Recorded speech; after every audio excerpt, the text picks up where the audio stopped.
Naomi Home presents the Nala Triple Cat Tower Assembly video. Before we begin, please make sure to have the assembly instructions on hand to follow along and have all the parts listed. To get started, insert part number 5 into part number 4 by using 1A screw. Next, place one part number 6 onto part number 4 by using 1B screw.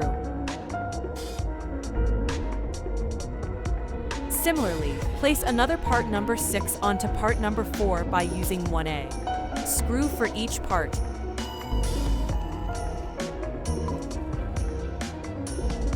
Now, place part number 3 on top of part number 5. Use 3A screws to connect part number 3 onto part number 5 and both parts number 6.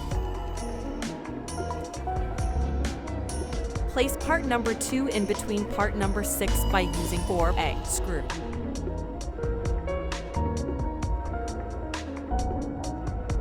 Place part number 1 on top of both parts number 6.